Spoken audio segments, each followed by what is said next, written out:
పత్రిజీ ప్రతిరూపం పిఎంసి ప్రతిక్షణం సత్యదర్శనం. ఈనాటి సత్యదర్శనం కార్యక్రమానికి స్వాగతం, సుస్వాగతం.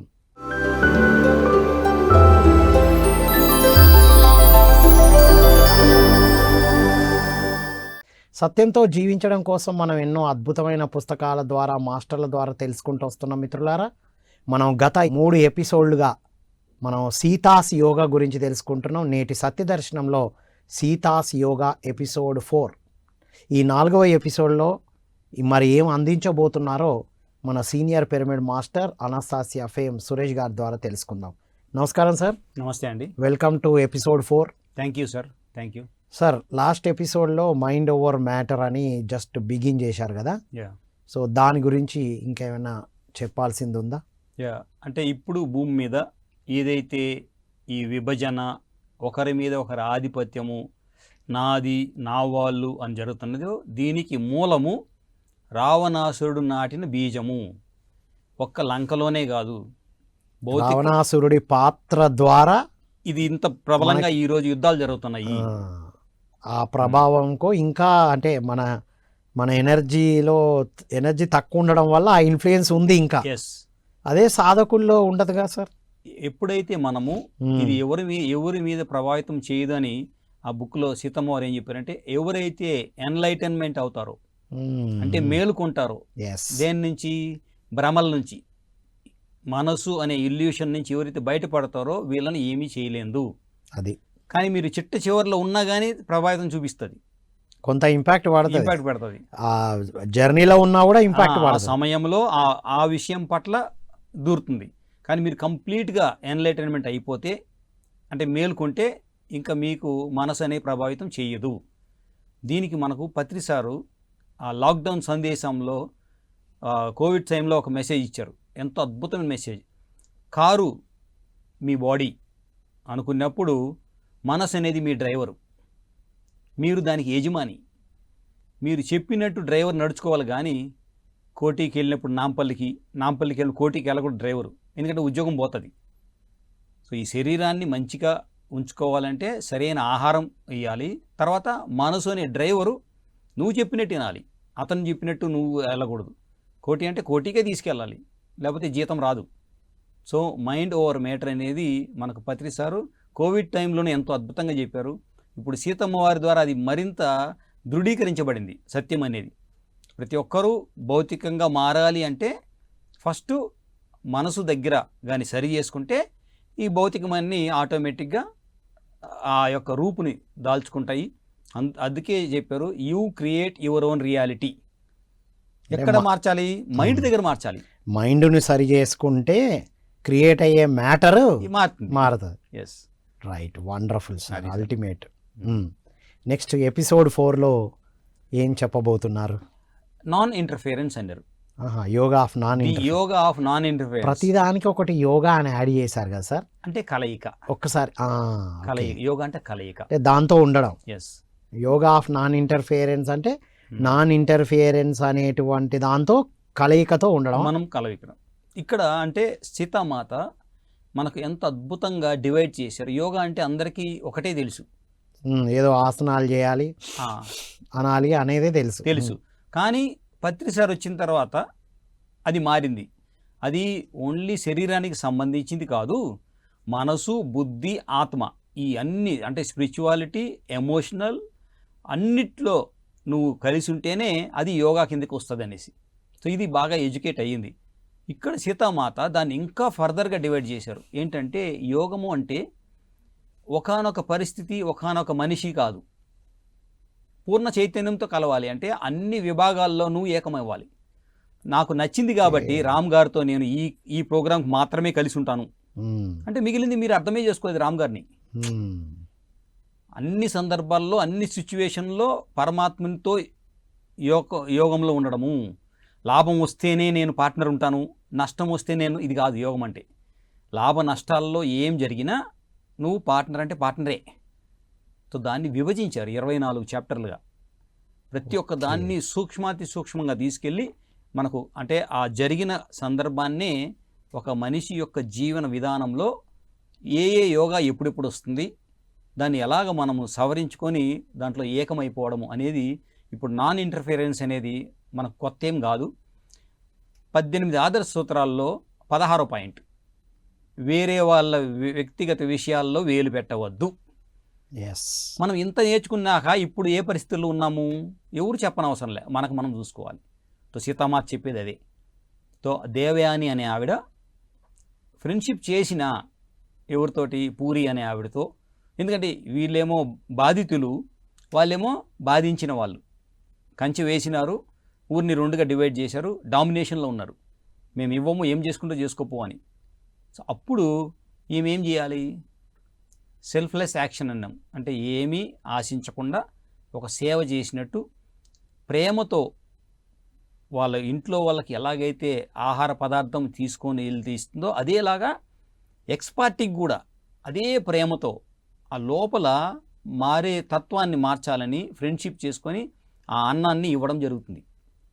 వాహ్, ఏదో ఆశించి కాకుండా, ఏదో జరగాలని కాకుండా, వాళ్ళ జీవితం ఇలా జరుగుతుంది కాబట్టి మార్చాలని కాకుండా, వాళ్ళ జీవితాల్లో ఇంటర్ఫియర్ అవ్వడం కోసం కాదు. వాహ్, ఊరు బాగుపడాలంటే ఆ మార్పు ఆ కావాలి, ఏకత్వం రావాలి. ఎవరో ఒకరు అడుగు ఇయ్యాలి. మ్మ్. సో ఈమె వెళ్తుంది, వెళ్ళిన ప్రతిసారి ఈమెకి ఎంత వస్తుందంటే ఆవిడ క్యారెక్టర్ అర్థమైంది అక్కడ. పూరి అనే ఆవిడ అందరి మీద కంప్లైంట్. అంటే ఆమె మాట్లాడితే ఏం చేస్తుంది మనం చూస్తూ ఉంటాం, ఇంటర్ఫియర్ అవుతుంది అందరి జీవితం. కొంతమంది చూస్తూ ఉంటాం. ఏమన్నా అంటే వాళ్ళకి మంచి అసలు కనపడనే కనపడదు, ఇప్పుడు కంప్లైంట్స్ Complaint. చేస్తూ ఉంటారు కొంతమంది.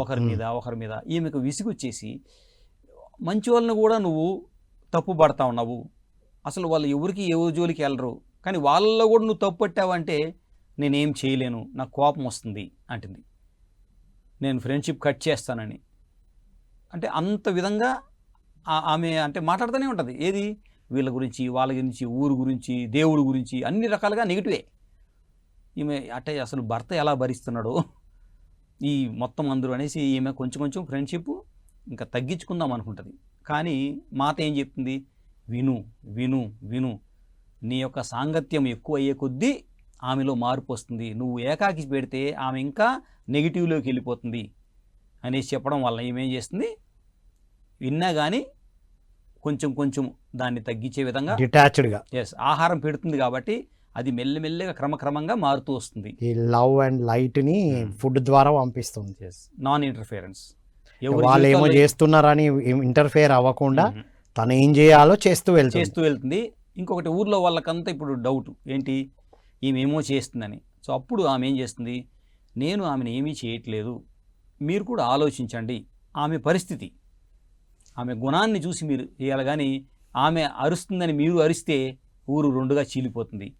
మనం అర్థం చేసుకోవాలన్నప్పుడు ఎవరైతే ఆమె స్థాయిని దాటి ఉన్నారో ఆ ఊర్లో వాళ్ళు పెద్దలు కానీ ఆ స్థాయిలో ఉన్న వాళ్ళు అర్థం చేసుకోవడం స్టార్ట్ చేస్తారు. నువ్వు చేసిన పని మంచిది, వాళ్ళని ఏలేయకుండా, వాళ్ళు ఏదో డామినేట్ చేసి అనకుండా ఫ్రెండ్షిప్ చేసావు కాబట్టి అర్థం చేసుకునే రోజు వస్తుంది ఖచ్చితంగా. ఆ రోజు మనం మళ్ళీ ఊరంతా ఏకమవ్వాలి. అంతేగాని కక్షలు పెంచుకుంటూ పోతే అది ఇంకా ఏమేమి ఘోరాలు జరుగుతాయో. కాబట్టి నువ్వు చేస్తుంది మంచి పని అని చెప్పడం జరుగుతుంది. కానీ ఇంట్లో పరిస్థితి అలా కాదు. ఇంట్లో వాళ్ళ ఆయన, ఆమె అను అంటే చెల్లెలు తీవ్రంగా ఆలోచిస్తూ ఉంటారు. ఏమని అంటే, ఆమె మా పొలాన్ని తీసేసుకుంది, మేము పంట ఎక్కడ వేసుకునేది, మేము ఏం చేసేది అని. అప్పుడు అను అనే ఆమె, వీళ్ళిద్దరు ఫ్రెండ్స్ అయిపోయారు కాబట్టి చెప్తుంది, నువ్వు నిన్న ఇదే పరిస్థితిలో ఉన్నావు, సాయంత్రం అలాగే ఉన్నావు, ఈరోజు కూడా అలాగే ఉన్నావు, దీనివల్ల నువ్వు ఏం కోల్పోతున్నావు నీకు తెలుసా అంటుంది. ఏం కోల్పోతున్నావు? ఆల్రెడీ అన్నీ కోల్పోయాను కండి. కాదు, ఇప్పటి వరకు నీ ఫ్యామిలీ బాగుంది, కానీ నువ్వు ఈ యొక్క కోపాన్ని ఇది ఎంతైతే చూపిస్తుంటావో ఎవరి మీద, ఆ ఫ్యామిలీ మీద, ఇక్కడ పిల్లల మీద కూడా ఆ ప్రభావితం పడి ఈ హ్యాపీగా ఉండే ఫ్యామిలీని నువ్వు నరకంలోకి తీసుకెళ్తున్నావు. ఇది ఆలోచించు. ఫ్యామిలీ బాగుండేది ఫస్ట్ ప్రయారిటీ ఏ ఇల్లాలికైనా. నువ్వు ఎక్కడ ఈ కోపాన్ని నువ్వు ఇక్కడ తెస్తున్నావు కాబట్టి ఆ నెగిటివ్ నీ దగ్గరికి వచ్చి నీ ఇంటిని కూడా కూల్చే రోజు వస్తుంది అంటే ఆమెకి షాక్ అవుతుంది. అవును, కరెక్టే కదా, కోపంగా ఉంటే వాళ్ళ మీద కాదు, ముందు మన ఇల్లే కాలుతుంది. సో కాబట్టి ఏం చేయాలక్క, నేను ఏం చేస్తే నాకు పొలం వద్దు, ఏమొద్దు, నా ఫ్యామిలీ పిల్లలు బాగుండాలి ఫస్ట్. ఎందుకంటే మనది కొంచెం పెద్ద కుటుంబం, కజిన్స్ అందరూ ఉన్నారు కదా. నాకు ఈ అసలు పోతే పోయింది పొలం, కానీ ఈ ఫ్యామిలీని నేను కాపాడుకోవాలంటే అప్పుడు చెప్తుంది, నువ్వు పొద్దుట లేచిన వెంటనే 1 గంట సేపు ఎవరితో కలవద్దు, ప్రకృతికి వెళ్ళిపోయి పక్షులు, జంతువులు, లేకపోతే చెట్లు, ఆ సూర్యోదయము ఇవన్నీ చూడు 1 అవర్. ప్రకృతిలో అంత శక్తి ఉంది. నిన్ను ఈ నెగిటివ్ అంతా తీసేసి నీలో ఆ ప్రకృతి సౌందర్యమైన ఆ యొక్క ఆనందాన్ని నిన్ను లోపలికి తీసుకొచ్చే ఆ యొక్క అంటే ప్రజెంట్లో ఉండగలిగే స్థితి ప్రకృతి నీకు ఇస్తుంది అన్నప్పుడు తూచా తప్పకుండా మరుసటి రోజు నుంచి అను అనే ఆమె ప్రతిరోజు పొద్దుట లేస్తే ఎవరితో మాట్లాడదు, ఎందుకంటే పని ఏం చేస్తుంది కాబట్టి. ఆమె ఈ నెగిటివిటీ తీసేయాలి ఇంట్లో నుంచి, కాబట్టి కోపం అని. కాబట్టి ఆమె వెళ్ళి ఒక 1 అవర్ చెట్టు కింద కూర్చొని అన్ని గమనిస్తుంది. ధ్యానం లేదు. ధ్యానం ఎవరికి ఉంది? పెద్ద ఆమెకు ఉంది. కానీ ఇంకా ఆమె ఆ స్టేజ్కి రాలేదు కాబట్టి ఈమె ప్రకృతిని గమనిస్తూ ఆ 1 అవర్ ప్రశాంతంగా వస్తుంది. సో అప్పుడు భర్త అడుగుతాడు, ఏం చేసినావు నువ్వు? నాకు మాత్రం కోపం ఇంకా పోలేదే అంటే, మీరు కూడా తలదూర్చకండి, ఎవరి విషయాలు తలదూర్చుకోండి. మరి వాళ్ళు మన పొలం లాక్కున్నారంటే పొలం వరకే లాక్కున్నారు. మీ ఆరోగ్యం మీ చేతిలో ఉంది. మీరు కానీ డిప్రెషన్ అయ్యి మీరు ఇంకా ఆరోగ్యం కూడా పోగొట్టుకుంటే దానికి మించింది ఏమీ చేయలేము. ఆరోగ్యం చాలా ముఖ్యము, ఫ్యామిలీ చాలా ముఖ్యం. ఆ తర్వాత అక్కడ కంచేశారు, మనకేమి ఊరు బయట మొత్తం పొలం ఉంది కదా, ఎక్కడ కావాలంటే అక్కడ పని చేస్తాము. 1 సంవత్సరంలో దాన్ని మళ్ళీ మనకు కావాల్సిన పొలంగా చేసుకుంటాము. అంతేగాని వాళ్ళ మీద కక్ష ఎందుకు పెట్టుకుంటారు అంటే అప్పుడు ఆయనకి కొంచెం జ్ఞానోదయం, అవును కదా, ప్రపంచం ఇంత విస్తారంగా ఉండేటప్పుడు అది నాది నాది అని ఎందుకు ఇలా ఆలోచిస్తున్నాను అనేసి వాళ్ళు దానికి ఆల్టర్నేటివ్. కానీ సమయము పడుతుంది అండర్స్టాండింగ్ రావడానికి. సో ఎవరితో ఇంటర్ఫియర్ కావాల్సిన అవసరం లేదు. మన పని మనం చేసుకుంటూ పోతామంటే ప్రకృతి ఆ యొక్క వెళ్ళిపోయిన దాన్ని మళ్ళీ మనకి ఇవ్వడం జరుగుతుంది. అది సార్, నాన్ ఇంటర్ఫియరెన్స్ చేస్తే ఫైటింగ్లు ఉండవు, మనం ఎదుగుతాము. ప్రకృతి మనకి ఏదైతే పోగొట్టుకున్నామో అనుకున్నావో అది ఒక భ్రమ కాబట్టి అది తిరిగి వచ్చేస్తుంది వేరే రూపంలో. ఇంటర్ఫేర్ అయ్యి వాళ్ళు అలా ఉన్నారు, వీళ్ళు ఇలా ఉన్నారు, ఉండకూడదు అని మనం ఎంత కంప్లైంట్స్ జడ్జిమెంట్ చేస్తూ ఉంటే ఇంకెక్కువ ఇంటర్ఫేర్ అవుతున్నట్టు. అంతే. Wonderful sir. నెక్స్ట్ యోగా ఏం చెప్తారు? నెక్స్ట్ యోగా ఏంటంటే నాన్ ఇంటర్ఫిరెన్స్ తర్వాత మనకి యోగా ఆఫ్ యూనిఫైడ్ ఫీల్డ్స్. ఇప్పుడు ఈమెకి డౌట్ వచ్చింది. డౌట్ వచ్చినప్పుడు అదే ఊరిలో ఏం చేయాలి, ఏం చేస్తే మళ్ళీ మనము ఊరంతా ఏకమవుతుంది. యూనిఫైడ్ ఫీల్డ్ అంటే ఏకం చేయడానికి ఏ యోగ చేయాలి, ఏం చేయాలి, యోగం ఏంటి అని చెప్పబడుతుంది ఈ చాప్టర్లో. సో దానికి ఈమె ఏం చేస్తుందంటే అడవిలోకి వెళ్తుంది. సీతమ్మ వారిని కలిసే ఛాన్సే రాలేదు. ఎందుకు అంటే ఈవిడ వెళ్ళాలనుకుంటుంది, కానీ లోపల నుంచి ఇంట్యూషన్ ఏంటంటే ఆమె పిలవలేదు. ఎవరు? సీతమ్మ వారు. మనకు కూడా అనిపిస్తుంది, వెళ్తాము కలవకుండా వచ్చేస్తాం అంటే అక్కడి నుంచి ఇంకా డోర్ ఓపెన్ కాలేదు. బలవంతంగా ఎవరి దగ్గరికి వెళ్ళకూడదు. వాళ్ళు పిలిచినప్పుడు మనం వెళ్ళాలి, అది ఫిజికల్గా కానీ యాస్ట్రల్గా కానీ. సో అటువంటిప్పుడు ఏం చేయాలంటే ఈమె వెళ్ళిన ఆమె కూడా మళ్ళీ వెనక్కి వచ్చేసి ధ్యానం కూర్చుంటారు చెట్టు కింద. సో ఆమె అలైన్మెంట్లో ఉంది, ఒకరిని ఇబ్బంది పెట్టకూడదని. సో ఎప్పుడైతే ఈమెకి ఏమన్నా ప్రాబ్లం వస్తే అప్పుడు సీతమ్మ వారు సోమ గారితోటి పంపిస్తుంది మెసేజ్. సో ఈమె డౌట్స్ అన్నీ క్లియర్ చేసేది ఎవరు? సోమ ఆ తల్లి. ఎవరు మాటలు? సీతమ్మ వారి మాటలు. అంటే వాళ్ళిద్దరూ ఒకటే రెండా? ఒకటే.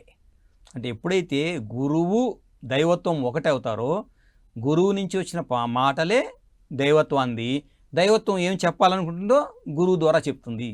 సో పత్రిసారి మనకు చెప్పారు, ప్రతి ఒక్కరు గురువులే, చీమ దగ్గర నుంచి మీకు ఏది తీసుకున్న గురువులే. అంటే వాళ్ళ దగ్గర నుంచి వచ్చే మెసేజ్ ఎవరిది? వాళ్ళది కాదు, పరమాత్మ నుంచి వస్తుంది. మనం మనుషుల్ని చూస్తున్నాము, మనుషుల్ని కంప్లైంట్ చేస్తున్నాము, కానీ ఆ వాయిస్ అంటే సరస్వతి దేవి అనే వాణిని మనము తక్కువ అంచనా వేస్తున్నాం. రాముల వారిలో ఉండే గొప్పతనం ఏంటంటే ఆయన మనిషిని చూడడు, ఏదైనా మాట వచ్చిందంటే దానికి కట్టుబడతాడు. సో ఇక్కడ ఆ వానికి అంటే సరస్వతి దేవి వానికి అంత ఇంపార్టెన్స్ ఇవ్వడం జరిగింది. మనం మనుషులను దూషిస్తాము, రాముల వారు అన్నీ యాక్సెప్ట్ చేస్తారు. సో ఇక్కడ ఏమైందంటే సోమా గారు ఏం చెప్పినా అది సీతమ్మ వారు చెప్పినట్టే అని ఈవిడ ఫాలో అవుతారు. సో అప్పుడు ఏమవుతుందంటే ఆ ఊర్లో ఒక 2 ఉంటారు, కియాన్ అండ్ ఉమా. ఈ 2 దంపతులు ఊరికి కొంచెం దూరంగా ఉంటారు, ఊర్లో వాళ్ళతో కలవరు. ఊళ్ళో ఏం జరిగినా వాళ్ళకి సంబంధం లేదు, వాళ్ళ పని వాళ్ళు చేసుకుంటున్నారు. ఇద్దరు మంచి ఆర్టిస్టులు. అంటే వాళ్ళు ఎన్నో పట్టణాలకు వెళ్తారు, రాజు దగ్గరికి వెళ్తారు, ఇంకెక్కడికి వెళ్తారు. వాళ్ళు చేసే ఆర్ట్ వర్క్ ఉంది చూడండి, అంటే ఆర్ట్ అంటే హ్యాండ్ ఆర్ట్, హ్యాండ్ ఆర్ట్, వస్తువులు కూడా, వస్తువులు తయారు చేస్తారు, వస్తువులు తయారు చేయడం కానీ, హ్యాండ్మేడ్ పెయింటింగ్ వేయడం కానీ, ఇంకా రకరకాలు ఇవన్నీ వాళ్ళకు అంటే ఎలా వచ్చిందో ప్రజలకు తెలియదు, కానీ వీళ్ళు ఏదైతే చేస్తారో దానికి బాగా గుర్తింపు వస్తుంది. వేరే పట్టణాల వాళ్ళు కూడా వచ్చి వీళ్ళని తీసుకెళ్ళడము, ఇప్పుడు ఏదన్నా ప్లాన్ గీయాలంటే వీళ్ళని తీసుకెళ్ళడము, అలాగంతా ఒక గౌరవమైన జీవితాన్ని చేస్తూ అందరికీ గౌరవం ఉంటుంది. సో ఈమె ఎప్పుడూ కలవలేదు, ఎందుకు ఈమెకి కొంచెం అదే వేరే వాళ్ళతో కలిసే ఇది లేదు కాబట్టి. కానీ ఇప్పుడు ఆమె గమనిస్తుంది, లోపల నుంచి ఇంట్యూషన్ వస్తుంది, వాళ్ళని కలవాలి, వాళ్ళకి ఏదో చేయాలి, వాళ్ళతో కలిస్తే ఏమన్నా విషయాలు అనేసి. అప్పుడు ఒకానొక రోజు సాయంత్రం సంతకు వెళ్తూ ఉంటే ఎదురు పడ్డము, మెల్లిగా స్మైల్ ఇచ్చడం, హలో హాయ్ అనడము, ఇంకా వాళ్ళ పాటికి వాళ్ళు వెళ్ళిపోతారు, ఏమి వచ్చేస్తుంది. సో వాళ్ళలో ఏదో ఉంది. ఇంత జరుగుతున్న వాళ్ళకి ఏమీ పట్టలేదు, ఊళ్ళోనే ఉండరు, కానీ ఈ గొడవలు ఏమీ ఎవరికి తలదోచలేదు, కానీ హ్యాపీగా ఉన్నారు. ఇది ఎట్ట సాధ్యము, ఏదో తెలుసుకోవాలి వాళ్ళ దగ్గర అనేసి ఈమె ఏం చేస్తుంది, రాత్రి గబగబా పనులు చేసి వాళ్ళ దగ్గరికి వెళ్తుంది. వాళ్ళ దగ్గరికి వెళ్తే అక్కడ వాళ్ళిద్దరు ధ్యానం చేస్తుంటారు, ఇంకా 5 మంది ధ్యానం చేస్తుంటారు, డీప్ మెడిటేషన్లో ఉంటారు, సామూహిక ధ్యానం చేస్తుంటారు. ఈమెకు తెలుసు కాబట్టి ఈమె వెళ్ళి ఎవరిని డిస్టర్బ్ చేయకుండా, మనం కూడా ఎక్కడన్నా ధ్యానం చేస్తుంటే ఎవరిని డిస్టర్బ్ చేయము, సెల్ ఫోన్లు ఆఫ్ చేసుకుంటాము, ఎక్కడైతే ప్లేస్ ఉందో ఆడ అడ్జస్ట్ చేసుకుంటాం మనం అది.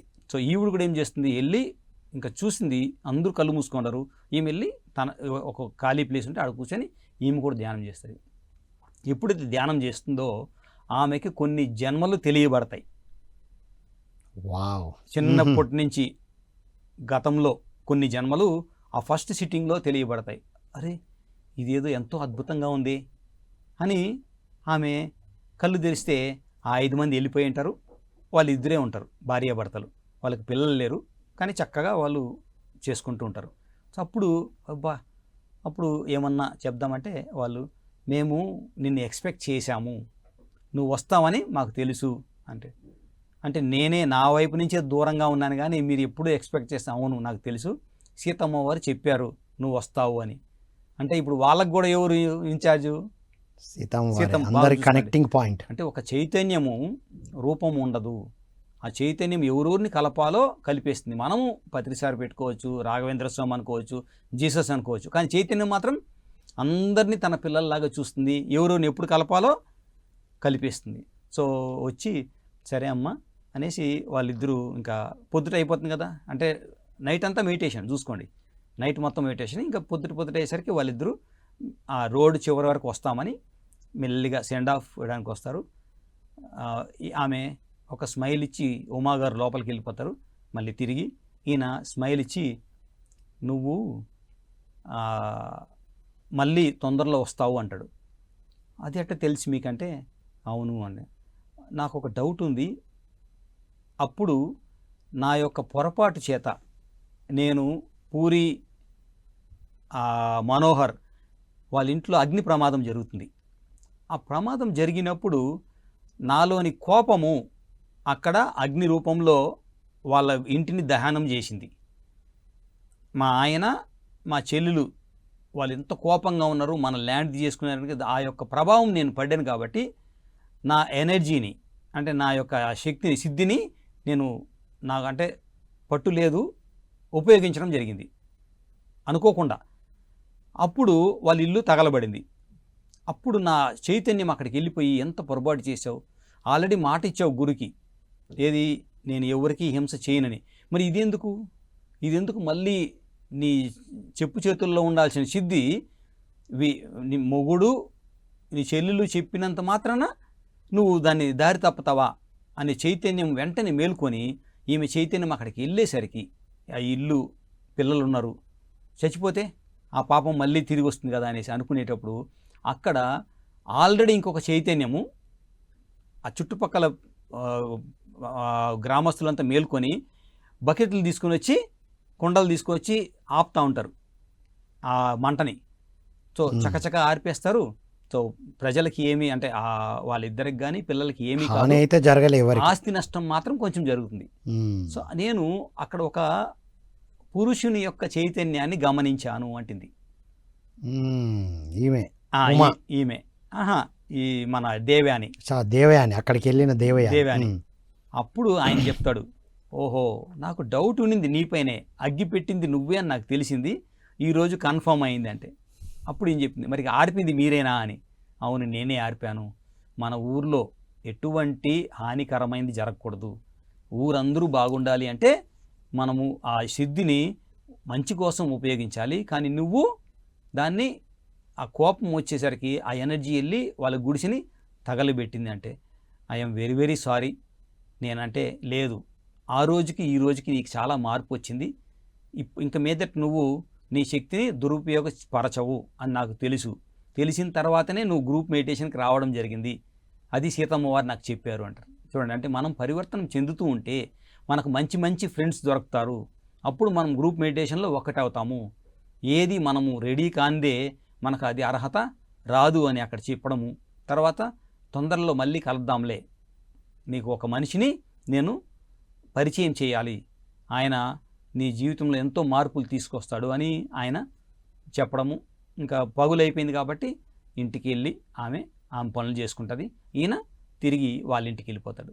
సో ఇది ఏంటంటే మనము ఆ చాప్టర్ గురించి యూనిఫైడ్ అంటే అందరినీ ఏకం చేయడానికి సీతామాత ద్వారా ధ్యాన సాధన చేపించబడుతుంది. అంటే సామూహిక ధ్యానమే, అందరూ కలిసి ధ్యానం చేసినప్పుడే అందరూ ఏకమవుతారు. ప్లస్ సామూహిక ధ్యానం చేస్తున్నప్పుడే ఈ అతీంద్రియ శక్తులు సిద్ధులన్నీ సరి అయిన విధంగా ఉపయోగించే ఒక జ్ఞానం అందించబడుతుంది అనేది దీనిలో అండర్ కరెంట్గా అర్థమవుతుంది సార్. ఇంకొకటి ఏంటంటే ఆ రోజు నుంచి ప్రతిరోజు గబగబా పనులు చేసుకుంటుంది, సాయంత్రం వెళ్ళేసరికి అక్కడికి వెళ్తుంది, పొద్దుట 5 గంటల వరకు. చూడండి, అంటే ఆ గ్రూప్ మెడిటేషను అలా కంటిన్యూ అయ్యింది. సో అంటే గ్రూప్ మెడిటేషన్ చాలా ఇంపార్టెంట్. ఇక్కడ ఆయన కియాన్ అని ఆయన చెప్తారు ఏమంటే, ఏదైతే రావణాసురుడు సింగిల్ పర్సన్గా ఇంత ప్రభావితం చేశాడు ప్రపంచాన్ని, ఆయన సింగిలే కదా, సింగిల్ ఇంత ప్రభావితం చేసి ప్రతి మనిషిలోకి ఆ స్వార్థము అనేది ప్రవేశించి అపనమ్మకము, తర్వాత ఇంకా రకరకాల నెగిటివ్ ఎనర్జీస్ అంతా ఇచ్చింది అంటే దాన్ని మనము నల్లిఫై చేయాలి అంటే, ఎందుకంటే ఆల్రెడీ ఇప్పుడు జరిగేదానికి యుద్ధం జరిగిపోయింది, పట్టాభిషేకం అయిపోయింది, లవకుశుల పిల్లలతో సీతమ్మ వారు అడవిలో ఉన్నారు. అంటే రావణవధ అయిపోయింది 10 సంవత్సరాల క్రితమే. కానీ ఇప్పటికి కూడా ఆ యొక్క చైతన్యము, అంటే ఆ నెగిటివ్ ఎనర్జీ, రావణాసుడు వదిలిన ఏదైతే చైతన్యము ఇంకా ప్రభావితం చేస్తుంది. అంటే చనిపోతే అది పోదు, బాగా గుర్తుపెట్టుకోండి. ఒక ఆలోచన మనం వదిలితే అది స్ప్రెడ్ అయితేనే ఉంటుంది. సో ఇంతకాలం మనం వదిలింది అంతా ఎటుపోయింది, అంతా అక్కడే ఉంది అని అర్థం. అంటే మన ఆలోచనలు జాగ్రత్తగా ఉండాలి, ధ్యాన సాధనతో దాన్ని ప్యూరిఫై చేయాలి, గ్రూప్ మెడిటేషన్తో. దానికి ఏం చెప్తారంటే, ఈ యొక్క మహా చైతన్యం, ఎందుకంటే ఆయన బాగా తపస్సు చేశాడు, తపస్సు చేసి ఆ శక్తిని అంతగా తీసుకున్న ఆయన్ని మనం కౌంటర్ చేయాలి అంటే చెప్తారు, సీతమ్మ వారు చెప్తారు, రాములు వారు ఒక్కరే రావణాసుని చంపేయచ్చు, వానర సైన్యం అవసరమే లేదు. లేకపోతే ఋషులు ఉన్నారు, వాళ్ళు దారిలో ఒక 2 ఋషులను కలుస్తారు కదా, ఒక ఋషి ఎంత పవర్ఫుల్ అంటే ఆయన మంత్రిస్తే రావణాసుడు ఒక్క పూట ఉన్నాడు. కానీ వాళ్ళ ఉద్దేశం ఏంటంటే ఇది కాదు, వ్యక్తిని సంహరించడం కాదు, ఆ టోటల్ తత్వాలని తీసేయాలి. ఆస్ట్రల్ వరల్డ్లో ఈయన చేసిన ప్రకంపనలు ఉన్నాయి, నెగిటివ్ ఎనర్జీస్, ఇవన్నీ పోవాలి అంటే ఒక్క రాముడితో అయ్యే పని కాదు. రాముడు మనిషినే చంపగలడు, కానీ కొన్ని లక్షల మంది కానీ సామూహిక ధ్యానం చేసి ఇక్కడ ధ్యానం చేస్తారు, కానీ ప్యూరిటీ వచ్చే కొద్దీ వీళ్ళ యొక్క నెగిటివ్ వెళ్ళిపోయి పాజిటివ్ వచ్చిన తర్వాత వీళ్ళ యొక్క ఎనర్జీ ఏం చేస్తుంది, ఆస్ట్రల్ వర్డ్స్లో ఉండే నెగిటివ్ని కూడా తీసేదానికి ఉపయోగపడుతుంది. అప్పుడేమవుతుంది, కంప్లీట్ విశ్వంలో నెగిటివ్ వెళ్ళిపోతుంది. ఈ సామూహిక ధ్యానం ద్వారా ఎనర్జీ రూపంలో ఉన్నదంతా క్లియర్ చేయడం Clear అనేది చేయడం. చెప్తుంది. ఎస్ ఇప్పుడు వ్యక్తిని సంహరించినంత మాత్రాన ఆల్రెడీ ఫామ్ అయి ఉన్న నెగిటివిటీ క్లియర్ చేయబడాలి కదా. అందుకే యూనిఫైడ్ ఫీల్డ్ కోసం యోగా ఆఫ్ యూనిఫైడ్ ఫీల్డ్ అంటే సామూహిక ధ్యానముతో ఎస్ ఆ చైతన్యాన్ని ఆ ఎనర్జీ గ్రిడ్లని ఏర్పాటు చేయడం. అంతే. వావ్. ఇది ఇప్పుడు మనకు ఎందుకు సామూహిక ధ్యానాలు చేయించారు పత్రిజీ? మనం త్వరలో చేసుకోబోయే ధ్యాన మహాయజ్ఞం, ధ్యాన మహాయాగాలు ఇందుకోసమే అనేది అవును. అంటే అప్పటి నుంచి చేపించారు Patriji. Wonderful sir. So next ఏం చెప్తారు? అంటే కియాన్ గారు ఏం చెప్తారంటే, ఉమా గారు, మనము ఏదైతే ఇప్పుడు చేస్తున్నామో దీనివల్ల ఈ ఊరు మళ్ళీ ఏకమవుతుంది. ఏ సమస్యనైనా, వ్యక్తి సమస్య అయినా, కుటుంబ సమస్య అయినా, ఊరు సమస్య అయినా సామూహికంగా అందరూ ధ్యాన సాధన చేసినప్పుడే, ఎస్ అక్కడ చైతన్య శక్తి మారినప్పుడే మార్పులు వస్తాయి. అంతే. Wonderful sir. అది ఎక్కడ సమస్య ఉన్నా సామూహిక ధ్యానం చేపియాలి. అంతే. అంతే కదా సార్? అది గ్రూప్ మెడిటేషన్స్ ఇంకెక్కువ జరగాలి, అక్కడ ఎక్కువ జరగాలి. ఒకే ఆ ఇంటెన్షన్ ఒకటే ఉండాలి, అందరిది ఒకటే intention. ఏకత్వంలోనే ఉండాలి. అది అది sir. Okay, wonderful. So next yoga, yoga of remembrance అంటారు కదా, అదేంటి? యోగా ఆఫ్ రిమెంబరెన్స్ అంటే గుర్తు తెచ్చుకోవడం. సో ఇక్కడ 2 రకాలుగా చెప్పారు సోమా మేడం. ఏమిటంటే, ఒకటి మనకు డౌట్ ఉండొచ్చు, గతం తెలిస్తే ప్రాబ్లం రావచ్చు అని. ఇది ఒక అనుమానం ఉంటుంది మనకి. గతం తెలిసింది, ఇప్పుడు ఎలా జీవించాలి అనేసి. అది కొంతవరకే డౌట్ ఉంటుంది, కానీ మీరు మొత్తం తెలుసుకున్నాక డౌట్ ఉండదు. ఎందుకంటే మీరు ఒకే సమయంలో గతంలో, వర్తమానంలో, భవిష్యత్తులో ఉండే చైతన్యము అన్నీ సైమిల్టేనియస్ జరుగుతున్నాయని మీరు అర్థం చేసుకోవాలి. అంటే ఆ చైతన్యంతో కలిసినప్పుడు మీకు అర్థమవుతుంది. సో ఏది సెపరేట్గా లేదు, గతము అక్కడే ఉంది, వర్తమానం అక్కడ ఉంది, భవిష్యత్తు అక్కడే ఉంది, అంతా కలిసి ఒకటే. ఈ ఆత్మ యొక్క సుదీర్ఘ ప్రయాణంలో ఎన్నో యాత్రలు చేస్తుంది. ఒక యాత్ర చేసినప్పుడు ఇంకొక యాత్ర మర్చిపోవు, అనుభవాలు మర్చిపోవు. ఇదే ప్రణాళికై నెక్స్ట్ యాత్రకి ఇప్పుడు 100 రూపాయలు తీసుకుని వెళ్ళావు, సరిపోలేదు, నెక్స్ట్ టైం 200 తీసుకెళ్తావు. అంటే ఫర్ బెటర్మెంట్. సో గతం అనుభవాలు ఇప్పుడు వచ్చాయంటే దాంతో రిఫైన్ అయ్యి ఫ్యూచర్ని ఇంకా బాగా చేసుకోవడమే, కానీ ఒకటి తెలిస్తే భయపడాలి, ఫ్యూచర్లో ఇంకేముంటుంది, ఇవన్నీ లేదు. సో రిమెంబరెన్స్ అంటే గతం తెలిసింది, ఏమీ ప్రాబ్లం లేదు, భవిష్యత్తు తెలుస్తుంది. అంటే ఒకే సమయంలో మనిషి యొక్క చైతన్యము, అంటే ఆత్మ యొక్క చైతన్యము ఎన్ని తలాల్లో ఉన్నా ప్రాబ్లం లేదు. అంత జ్ఞానాన్ని మనం తీసుకుంటాము, అన్నిటినీ ఒకటేలాగా చూస్తాము. సో ఆ చైతన్యము ఒకే ఉండేది అనేది మనకి కథ రూపంలో చెప్పడం జరుగుతుంది. సో కియాన్ ఉమా గారు 7 మంది ధ్యానం చేసినప్పుడు కియాన్ గారు ఒకసారి చెప్తారు, రేపు ఒక మాస్టర్ని కల్పిస్తామని. అప్పుడు ఆ మాస్టరు మరుసటి రోజు ధ్యానంకి వెళ్ళినప్పుడు ఆ అబ్బాయిని చూడడం జరుగుతుంది. ఆ అబ్బాయి పేరు సదానంద్.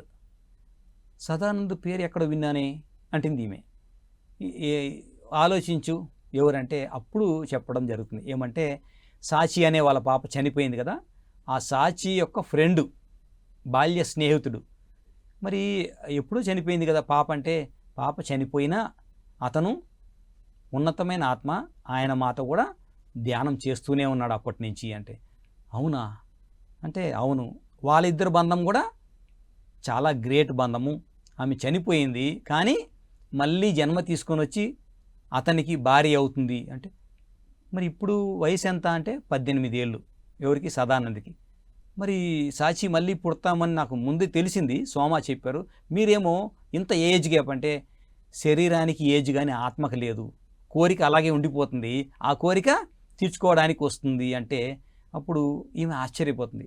అప్పుడు అందరూ ధ్యానం కూర్చున్నప్పుడు సదానంద గారు అక్కడ ఉన్నప్పుడు ఆమె యొక్క చైతన్యము ఇక్కడి నుంచి పాస్ట్కి వెళ్తుంది, ఫ్యూచర్కి వెళ్తుంది, ఇది గమనిస్తుంది. అది ఆ ధ్యానం అయిన తర్వాత అడుగుతుంది, నువ్వు చాలా గ్రేటు, ఎందుకంటే ఇన్ని రోజులు నేను చెట్టు కింద ధ్యానం చేశాను, నిన్న కూడా ఇక్కడ చేశాను, కానీ ఎప్పుడు ఇన్ని పరిస్థితుల్లో ఒకటే నా చైతన్యము అన్నిటిని చూడగలిగి లేదు అంటే అప్పుడు ఆయన ఆ అబ్బాయి నవ్వి చెప్తాడు, మన ఇద్దరం జన్మల నుంచి కలిసి ఉన్నాము, మన చైతన్యం అనేది ఎప్పటి నుంచో ఉంది అన్నప్పుడు ఎలాగ నాకు చెప్పు అంటే, అప్పుడు గతానికి తీసుకెళ్తారు. సీతమ్మ వారు చిన్న పాపగా ఉన్నప్పుడు జనక మహారాజు ఆ రాజ్యానికి అధిపతి. అప్పుడు జనక మహారాజుని చూసుకునేదానికి ఒక పెద్ద ఆయన ఉండేవాళ్ళు. ఆయన ఏమన్నా ఆయనకి పర్సనల్గా కావాలంటే సేవ చేసుకుంటూ తన కాలాన్ని గడిపేవాడు. ఆయన కొంచెం ముసలాయన అయినాడు. అయినప్పుడు జనక మహారాజుని జనక బాబా అంటారు, అంటే తండ్రి అని. తో అక్కడ సింపుల్గా డ్రెస్ వేసుకునేవాళ్ళు. ఇల్లు కొంచెం పెద్దదే కానీ ఆ ఇంట్లో ఏ ఆడంబరాలు ఉండేది కాదు. అందుకే ప్రజలకి జనక బాబా అంటే, జనక మహారాజు అంటే అంత ఇష్టం. ఎందుకంటే ప్రతి సమస్యకి ఆయన ముందొచ్చి కరువు కాటకం వచ్చిందంటే ప్రజల్లో తినలేదంటే ఈయన కూడా ఉపవాసం ఉండే ఆయన. అందరికీ పెట్టిన తర్వాతే నేను తింటాను అనేవాడు. అంటే రాజు దాని దగ్గర ఉండొచ్చు, కానీ వాళ్ళు పస్తున్నప్పుడు నేను తినను, అదేదో అందరికీ పెట్టి అప్పుడు నేను లాస్ట్ ముద్ద తింటాను. అంత గొప్ప మహారాజు జనక మహారాజు. సో అటువంటిది ఒక రోడ్డు పని చేస్తున్నప్పుడు మామూలుగా రాజు ఎందుకు రావాలి, సైనికులు, కానీ ఈయన కూడా వెళ్ళి హెల్ప్ చేస్తాడు. పొలం పనులు చేసినప్పుడు ఈయన హెల్ప్ చేస్తాడు. సో ఒక్కసారి ఏమైందంటే ఒక రాయిని లిఫ్ట్ చేయాలి. ఆ రాయిని లిఫ్ట్ చేసేటప్పుడు పొరపాటున రాయి కాలు మీద పడుతుంది జనక మహారాజుకి. ఇంకేముంది, ప్రజలు రాజుగారి కాలుకే దెబ్బ తగిలిందని గబగబా వచ్చి ఆ రాయిని తీసి అక్కడ దగ్గరలో ఇల్లుంటే ఈ వృద్ధుడు ఉన్నాడు కదా, ఇంటికి తీసుకెళ్ళి అక్కడ పడుకోబెట్టి దానికి సేవలు చేస్తూ ఉంటారు. అప్పుడు ఈ పెద్ద ఆయన వచ్చి, మా వల్లనే మీకు జరిగిందంటే, లేదు నాయన అది ఏం లేదు, ఏం కంగారు లేదు, తగ్గిపోయిందిలే అంటారు. అప్పుడు ఇంకా వాళ్ళు ఏదన్నా పెడదాము మహారాజు కానీ అందరూ వెళ్తారు, మేము ఇది తీసుకొస్తాము, మేము ఇది తీసుకొస్తాము అంటే ప్రేమగా తినడానికి వండుకొని రావడం, ప్రేమను అలా వ్యక్తపరచడం. సో అప్పుడు సీతమ్మ వారు చిన్న పాప, సీతమ్మ వారు ఇద్దరే ఉంటారు. అప్పుడు అడుగుతుంది, నాన్న ఈ మాదిరిగా మీ కాళ్ళ మీద పడ్డము నేను చూశాను రాయి, కానీ ఆ క్షణమే మీకు నొప్పి కలిగింది, రెండో క్షణంలో మీకు నొప్పి లేదు, నేను గమనించాను అంటే అప్పుడు ఒక నవ్వు నవ్వుతాడు, స్మైల్, చిరునవ్వు. అవి గమనించినావా నువ్వు అంటే నీకు కూడా శక్తులు ఉన్నాయిలే అంటాడు. ఏంటి అంటే, అవును ఇది చాలామందికి తెలీదు, ఎప్పుడైతే ఈ శరీరం నుంచి నువ్వు బయటకు వస్తావో బాధ శరీరమే పడుతుంది కానీ ఆత్మ పడదు. నేను ఆ క్షణం మాత్రమే శరీరంలో ఉన్నాను, నెక్స్ట్ క్షణము శరీరం నుంచి బయటకు వచ్చాను, కాబట్టి నాకు ఆ బాధ లేదు, నొప్పి లేదు, అది నువ్వు గమనించగలిగావు అనేసి చెప్తారు. అవునా, సో ఏదైనా ప్రాబ్లం వచ్చినప్పుడు అక్కడి నుంచి బయటికి రావాలి, సో బాధ నాకు లేదు, నొప్పి నాకు లేదు, మరి ఎందుకు ఇక్కడ నటన చేస్తున్నావు, మనం రాజమందిరానికి వెళ్ళిపోవచ్చు కదా అంటే, కాదమ్మా వాళ్ళు ప్రేమతో నాకు ఆతిథ్యం ఇవ్వాలనుకున్నారు, అనుకున్నప్పుడు దానికి మనకు అవకాశం ఇవ్వాలి, ఎందుకంటే ప్రజలే మనకు అంతా, కాబట్టి వాళ్ళు ఎప్పుడో మన దగ్గరికి వచ్చి ఇవ్వరు. ఇలాంటి సమయంలో మనం వెళ్ళి వాళ్ళ దగ్గర ఉంటే ఇక్కడ రాజు అనే కాకుండా ఒక ఫ్రెండ్ లాగా ఉంటాము, కాబట్టి కుటుంబంలో సభ్యులు అవుతాము.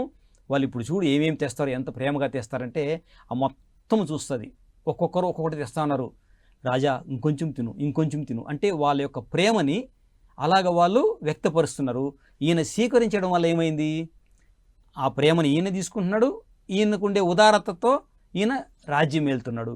అప్పుడు సీతామాత ఒకటి చెప్తుంది, రాములు వారు ఒక్కరే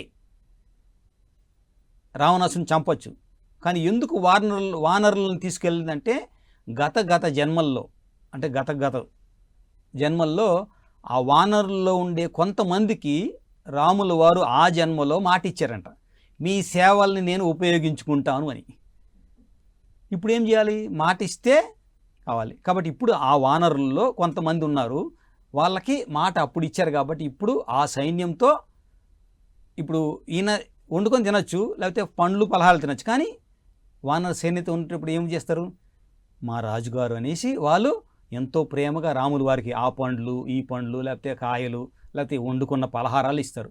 ఇప్పుడు ఈయన ఆ వానరుల దగ్గర ఇవి తీసుకోవడం వల్ల ఏమవుతుంది,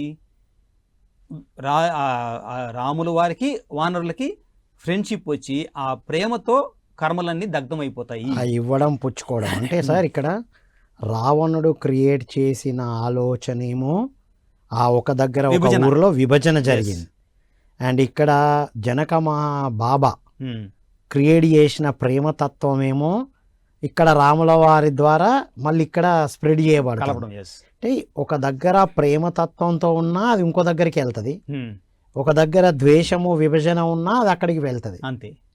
సో వీటన్నిటికీ ఏకమవ్వాలి అంటే ధ్యాన సాధన చేయాలి, సిద్ధులను సరిగ్గా వినియోగించుకుంటూ ఉంటేనే ఇవన్నీ అర్థమవుతాయి అనేది చెప్తున్నారు. అవును. అంటే దీన్యా మేరం గారు ఇదంతా చెప్తూ ఏం చెప్పాలనుకుంటున్నారు సార్ యాక్చువల్గా? అసలు డీనా మేనియం గారు ఇది సీతామాత అంటే కళల రూపంలో చూపించారు. అది ఒక తన్మయత్వం వెళ్ళిపోయారంట ట్రాన్స్లోకి.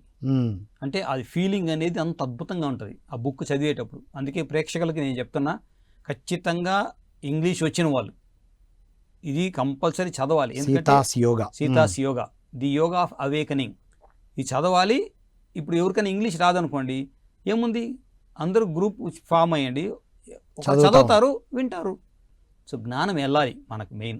సో ఇక్కడ సీతమ్మ వారు గురించి డీనా మేరం గారు ఏం చెప్తారంటే, ఎవరైనా సరే హ్యాపీగా ఉండాలి అనుకుంటే పొద్దుట లేచిన వెంటనే థ్యాంక్స్ చెప్పుకోండి. ఎందుకు? లేచావు కాబట్టే ఈ శరీరం ఉంది, అంతే, వెళ్ళిపోతే లేదు. సో ఆ క్షణానికి పరమాత్మకి థ్యాంక్స్ చెప్పుకోండి. నేను కళ్ళు తెరిచాను అంటే నేను ఇంకా ఈ శరీరం ఉన్నాను అని. అప్పుడు మీకు కారణమైన ఆ ఉన్నత చైతన్యంతో కలవండి. ఎవరైనా కావచ్చు, అంతా ఒకటే కాబట్టి. తో సీతామాతని తలుచుకోండి. యోగా ఆఫ్ గ్రాటిట్యూడ్ గురించి చెప్తారు. గ్రాటిట్యూడ్ అంటే కృతజ్ఞతతో ఏకమవ్వండి పొద్దుట లేచిన వెంటనే. తర్వాత అప్పుడప్పుడు మీ పనిలో గుర్తు తెచ్చుకోండి, ఈరోజు ఈ పని చేయగలుగుతున్నాను, నాకు అనుకూలంగా ప్రకృతి మారుతుందంటే నేను ఉన్నత చైతన్యంతో ఉన్నాను కాబట్టే నా ప్రయాణం ఇంత సాఫీగా జరుగుతుంది, ఎన్ని ఇబ్బందులు వచ్చినా అని. మళ్ళీ పడుకునేటప్పుడు సేమ్ థింగ్, ఈరోజు పడుకుంటున్నానమ్మా, ఈరోజు నాకు అద్భుతంగా జరిగింది కాబట్టి ఈ రోజుకి థ్యాంక్స్. రేపు లేస్తే అప్పుడు చూసుకుందాం, కానీ ఈ రోజుకి థ్యాంక్స్. అంటే ఎప్పటికప్పుడు ఆ పరమాత్మకి మనము గ్రాటిట్యూడ్, కృతజ్ఞతా భావాన్ని తెలియజేయడము. ఇలాగని చేస్తే, ఇది డీనా మేరం గారు చెప్పారు జూమ్లో, ఇలాగని చేస్తే ఆ పైన చైతన్యమే మిమ్మల్ని హ్యాపీగా మీ ప్రయాణాన్ని కొనసాగిస్తుంది అని. సో ఇక్కడ యోగా ఆఫ్ గ్రాటిట్యూడ్ అంటే కృతజ్ఞత, దాంట్లో ఏం చెప్తారంటే సీతామాత ఏదైనా సరే కథల రూపంలో ప్రాక్టికల్గా చేసి చూపిస్తుంది, కానీ ఏది మాటలతో కాదు. సీతామాత చాలా తక్కువ మాట్లాడుతుంది, ఎందుకంటే ఈ మొత్తం బుక్లో ఆవిడ మాట్లాడింది చాలా తక్కువ, కానీ అన్నీ ప్రాక్టికల్. ఏదైతే మనం వంట అనుకున్నామో తరిగేది అవన్నీ చేస్తుంది ఎవరు, సోమా గారు. కానీ దాంట్లో ఏమేమి ఉప్పు ఎంత వేయాలి, పసుపు ఎంత వేయాలి, లేకపోతే మసాలా ఏమి వేయాలి అంతా సీతామాత. ఎక్కడ ఇద్దరు మాట్లాడుకోరు చూసుకోండి. అంటే ఒకరి ఆలోచనల్ని బట్టే ఇంకొకరు ప్రవర్తిస్తూ ఆ ఒక ప్రిపరేషన్, ఏది ఆ ఫుడ్ ప్రిపరేషన్ అనేది, శుద్ధ సాత్విక ఆహారం అనేది ఎంతో అద్భుతంగా తయారవుతుంది. అంటే ఆశ్రమానికి ఎవరు వచ్చినా సరే పిలిచి అన్నం పెట్టి కానీ బయటికి పంపిరు, అంటే అంత మాట్లాడకుండా మళ్ళీ. సో దానికి మంత్రముగ్ధులైపోతారు దేవ్యాని. సో అదే పరంపరని ఆమె ఇంట్లో కూడా ప్రయోగిస్తుంది, ఆ శత్రువు అనుకున్న వాళ్ళకు కూడా ప్రయోగిస్తుంది. సో ఈ అన్నం దగ్గరనే మనకి మొత్తం మార్పు వస్తుంది. సో ఇక్కడ గ్రాటిట్యూడ్ అనేది ఎలా చూపించారంటే, ఆ అడవిలో ఒక ఆశ్రమం ఉంటుంది, ఒక గురువు గారిది, ఆయన చాలా ఫేమస్. ఆయన దగ్గరికి ఆ ఊర్లో ఉండే ధనవంతుడు వస్తాడు దూరం నుంచి, చెప్తాడు నేను మీ ఆశ్రమానికి డొనేషన్ ఇస్తాను, మీకు అంటే ఏమి లేదు కదా, మీకు డబ్బులు అవన్నీ ఎలా వస్తాయి, ధాన్యం ఇవన్నీ నేను ఇస్తానని వస్తాడు. ఆయన వచ్చే సమయానికి ఈ ఋషికి తెలుసు ఆయన ఎటువంటి వాడో ఏమో అని. ఆయన ఉండరు, ఆయన వెళ్ళిపోతాడు.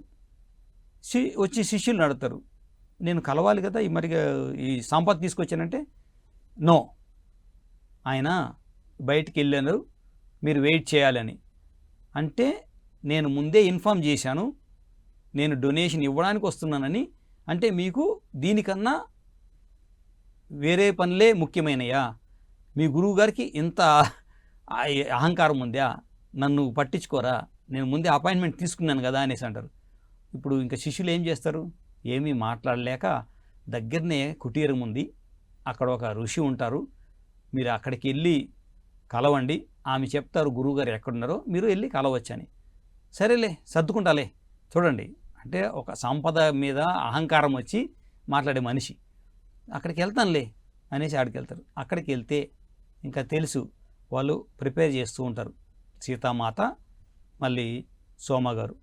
అప్పుడు నారాయణ కూర్చో అని పెట్టి, వచ్చావు కాబట్టి మీ గురువుగారు వేరే పని మీద ఎక్కడికి వెళ్ళారు కాబట్టి వచ్చిన తర్వాత కలుగుతుంటే, లేదండి అతనికి అసలు ఇంగిటి జ్ఞానమే లేదు, నేను వస్తానని చెప్పి డొనేషన్ ఇస్తానంటే కూడా వేరే పని ఏదో ఇంపార్టెంట్ వెళ్ళిపోయారంటే ఆయన ఏం చెప్పాలి, ఆయన గురువా?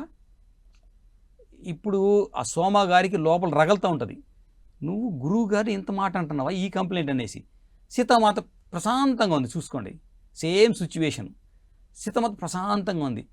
సరే అయిపోయింది, అన్నం తిని వెళ్ళు అంటుంది. సో ఇప్పుడు అన్నం మామూలుగా వడ్డిస్తారు. తింటానేటప్పుడు, ఇంత కారం ఎవరు వేశారు, ఇంత కారం అసలు ఎవరు తింటారా అంటాడు. ఇప్పటికి ఈమెకి సోమ గారికి ఇంకా రగులుతుంది, ఎందుకంటే కూరగాయలు తరగడం వరకే ఈమె పని, అవన్నీ వేసేది సీతామాత. అండ్ సీతామాత వంటలో పర్ఫెక్ట్. ఈయన మీద ఎంత కోపం వస్తుందంటే, అమ్మ పంపించేద్దాం అని సైగ చేస్తుంది, గుమ్మనుండు మాట్లాడదాన్ని. సో తినేసిన తర్వాత, ఆయన ఇక్కడ దగ్గరలో ఒక పెద్ద ఆయన ఉంటాడు, ఆయనకి చూపు లేదు, సో మనకు వీలైనప్పుడు మనం వెళ్ళి ఆయనకి ఏదన్నా సహాయం చేయాలి, అటువంటి వాళ్ళకి మేము వెళ్తున్నాము, కొంచెం అన్నం ఆయనకి ఇవ్వడానికి మీరు వస్తారా అంటే, సరే అమ్మా ఇంత దూరం వచ్చాను కదా, ఇంకా అరగంటలో ఏమవుతుందిలే వస్తానులే అని ఏదో బలవంతం చేసినట్టు, ఏదో సేవ చేసినట్టు సో ఆ ఫుడ్ని తీసుకొని ఆయన దగ్గరికి వెళ్తారు.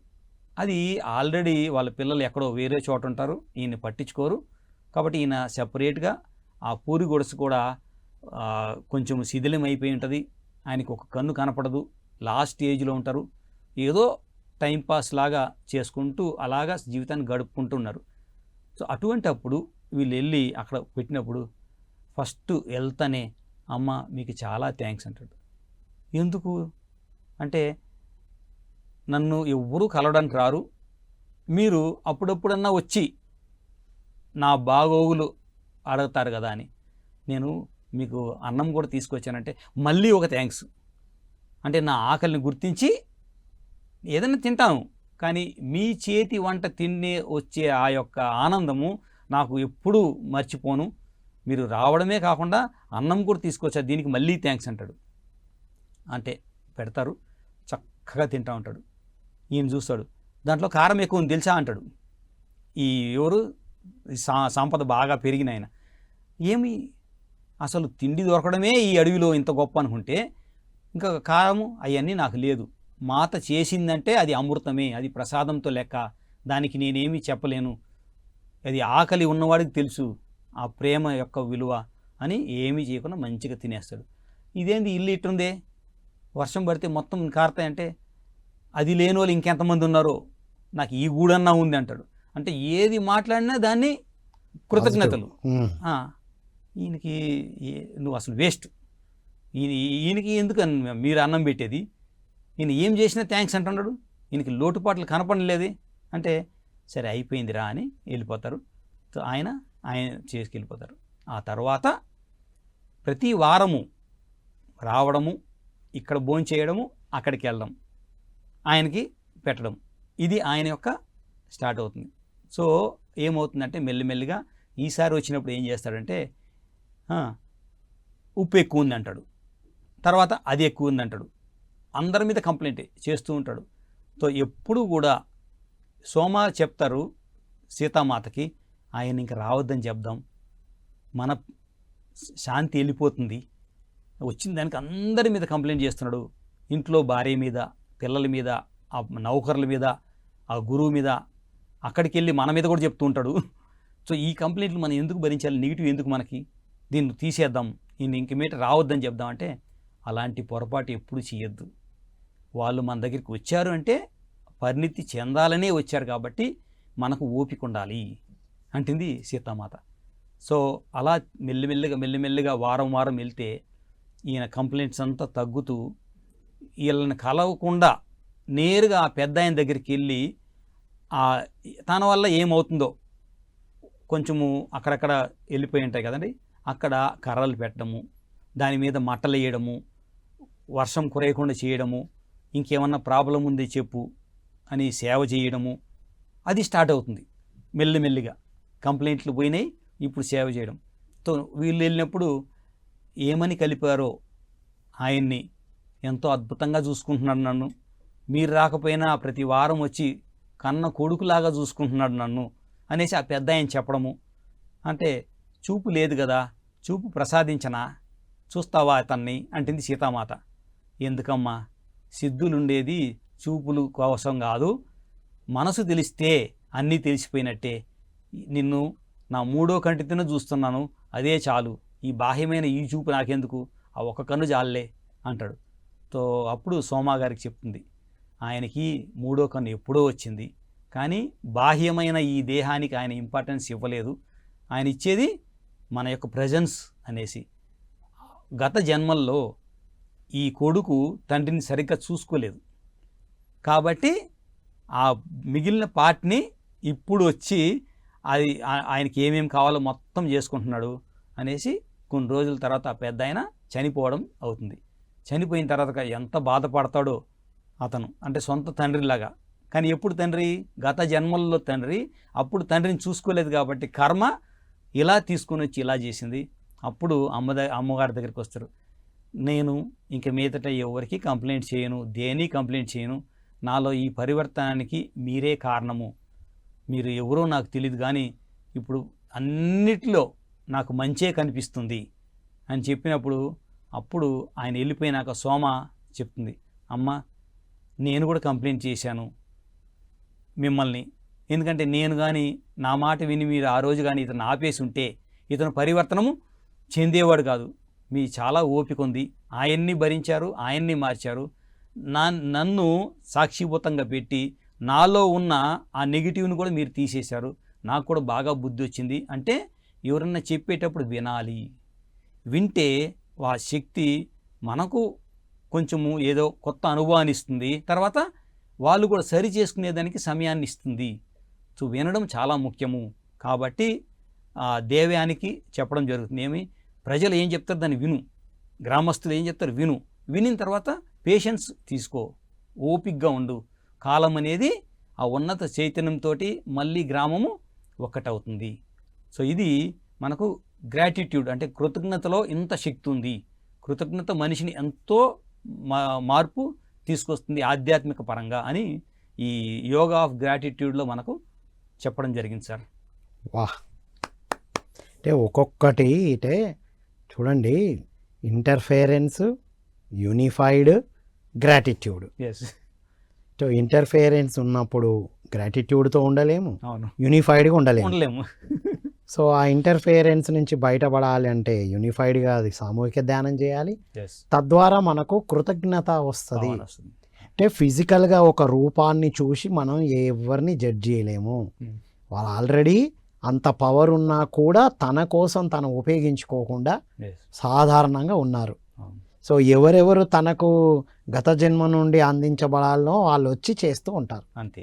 సో ఇప్పుడు జరుగుతున్న ప్రతిదానికి ఇప్పుడు మనం ఎదుటి వాళ్ళ నుండి పొందుతున్నా, మనం ఎదుటి వాళ్ళకి ఇస్తున్నా, మనల్ని మనం గతం నుండి వచ్చిన వాటిని నేర్చుకునే పాఠాలుగా తీసుకోవాలి. అంతే. Wonderful sir. So yoga of గ్రాటిట్యూడ్తో ఉండడం, యోగా ఆఫ్ యూనిఫైడ్ ఏకత్వంతో ఉండడం, యోగా ఆఫ్ ఇంటర్ఫేరెన్స్ ఎక్కడ ఇంటర్ఫేర్ అవ్వకుండా ఉండడం, నాన్ ఇంటర్ఫేరెన్స్తో ఉండడం. సో మైండ్ ఓవర్ మ్యాటర్, మనం అద్భుతమైన మ్యాటర్ని క్రియేట్ చేయాలంటే మన మైండ్ని అద్భుతంగా చేసుకోవాలి, అది యూనిఫైడ్ ఫీల్డ్తో. ఆ మైండ్ అనేది అంటే మనసు అనేది మనకు మంచిగా కావాలి అంటే హృదయము స్వచ్ఛంగా ఉండాలి. రైట్, ఇదే ధ్యానం మనకు నేర్పించేది, సేవని నేర్పించేది. సేవలో మనం మనిషిని చూడము, ప్లేట్ చూడం. ఎవరు వచ్చినా సరే మనం ధ్యానం నేర్పిస్తాం ఫ్రీగా. తర్వాత ఎవరు వచ్చినా మనం అందరికీ మామూలుగానే పెడతాము, ఒకరిని ఎక్కువ ఒకరిని తక్కువ కాదు. ఇది మనకు పత్రిసారు మన హార్ట్ చక్రాన్ని ప్యూరిఫై చేసినప్పుడు ఆటోమేటిక్గా మనసులో ఉండే కలుషితం వెళ్ళిపోయి ఆ మనసు అనేది మంచి పనులకు వెళ్తుంది. సో సీతామాత చెప్పిన ఈ అన్ని యోగాస్ ద్వారా మన మైండ్ హార్ట్ రెండు కలగలిపి జీవిస్తాము అని అర్థమైంది. ఫైనల్గా మీ మెసేజ్ సార్? సో నా మెసేజ్ ఏంటంటే మనము అద్భుతమైన ప్రయాణంలో ఉన్నాము. ఎక్కడ ఏ ప్రాబ్లం లేదు, అన్నీ కరెక్ట్గానే జరుగుతున్నాయి. మనం అర్థం చేసుకుంటే ఇక్కడ ఉండే ప్రతి ఒక్కరూ కూడా భూమి మీద ఒక సామూహిక చైతన్యంతో మనము మన అద్భుతమైన ప్రయాణం జరుగుతుంది, ప్లస్ భూమాత యొక్క అద్భుతమైన ప్రయాణం జరుగుతుంది. తద్వారా యూనివర్స్లో ఉండే నెగటివిటీ అంతా వెళ్ళిపోయి మొత్తం యూనివర్స్ అంతా అంటే సృష్టి మొత్తం కూడా పాజిటివ్ నిండిపోతుంది. సో ప్రతి ఒక్కరూ సామూహిక ధ్యానంలో పాల్గొనాలి. ఆ సామూహిక ధ్యానంలో యూనిఫైడ్ ఫీల్డ్ అన్నాం. ఫీల్డ్ అంటే క్షేత్రము. ఆ క్షేత్రం ఎలా ఉండాలి? విడివిడిగా కాదు, కలిసి ఉంటే అది మహాశక్తి క్షేత్రంగా అవుతుంది. మరి ఆ శక్తి క్షేత్రం కోసము భూమి మీద ప్రతి ఒక్కరూ గ్రూప్ మెడిటేషన్ చేయాలి. సో అందరూ చేయాలి. మనకు సార్ ఇచ్చిన ఫార్ములా ఉంది. 3+2+1. 3 గంటలు ధ్యానం చేయాలి, 2 గంటలు స్వాధ్యాయం చేయాలి, 1 గంట సజ్జన సాంగత్యం. అంటే 24 గంటల్లో 6 గంటలు కానీ మనం దీన్ని కేటాయిస్తే అద్భుతంగా రాబోయే కొంతకాలంలోనే మనము ఈ భూమిని స్వర్గతుల్యంగా చేయొచ్చు. మరి అందరూ ఇలాగ పాటిస్తూ ఆ 18 ఆదర్శ సూత్రాలని మనమే ముందుకు తీసుకెళ్ళాలి. కాబట్టి ఆచరించినప్పుడే మనం చేయగలం. Wonderful wonderful sir, thank you so much sir. So మీరు చివరికి ఇచ్చిన మెసేజ్లో ఒక అల్టిమేట్ సీక్రెట్ దాగి ఉంది. 3+2+1 అన్నారు కదా మిత్రులారా, ఇది వినాలి. 3 అంటే 3 గంటలు ధ్యానం, 2 2 గంటలు స్వాధ్యాయం, 1 1 గంట సజ్జన సాంగత్యం, అంటే టోటల్ 6 గంటలు. 24 గంటల్లో 6 గంటలు ఇది చేసినప్పుడు మిగతా 18 గంటలు అద్భుతంగా ఉంటాము. అవి అద్భుతంగా జీవించడానికి 18 ఆదర్శ సూత్రాలు కూడా ఉన్నాయి మనకి. ఆ 18 గంటలు అద్భుతంగా ఉండాలంటే ఈ 6 గంటలు ముఖ్యమైనవి. 18 ఆదర్శ సూత్రాలని అల్టిమేట్గా ఉపయోగించడానికి ఈ సీతాస్ యోగా మరింత బలాన్ని చేకూర్చింది. సో ఇది మిత్రులారా ఈనాటి సత్యదర్శనం నుండి సీతాస్ యోగా ఎపిసోడ్ 4. ఇందులో mind over matter, yoga of mind over matter. మన మనసు ఎంత స్వచ్ఛమైతే మనం క్రియేట్ చేసేది అంత స్వచ్ఛం అవుతుంది అనేది ఇక్కడ తెలుసుకున్నాం. మన ఇంద్రియాలను అంటే మన అతీంద్రియాలు, మన సిద్ధులని ఫిజికల్ వాటి కోసం కాదు, మనం యోగ కళ్యాణానికి వాడాలనేది తెలుసుకున్నాం. నెక్స్ట్ యోగా ఆఫ్ ఇంటర్ఫేరెన్స్ గురించి చెప్పారు. ఎదుటి వాళ్ళ జీవితాల్లో వేలు పెట్టకుండా ఉండడం, ఏమన్నా జరగనియండి అక్కడ. సో ఎలా నేర్పించారు చూడండి, ఒక ఎనర్జీ రూపంలో. సో ఇది మనం గమనించాలి. రెండవది, రావణాసురుడు సృష్టించిన దానితో ఎక్కడైతే డివిజన్ జరిగిందో అది ఒకవైపు చూసాం. తర్వాత జనక మహారాజులో ఉన్న ఏకత్వము, ప్రేమతత్వం మళ్ళీ రాముడి ద్వారా మళ్ళీ ఇక్కడ చూసాం. అంటే రామ్ రావణ్ మనలోనే ఉన్నారు. మన రియలైజేషన్తోనే ఇవన్నీ తెలుసుకుంటాం. తర్వాత ఇదంతా అద్భుతంగా ఇంటర్ఫేరెన్స్తో ఉండకుండా ఉండాలి, నాన్ ఇంటర్ఫేరెన్స్తో ఉండాలి అంటే unified, yoga of unified field గురించి చెప్పారు.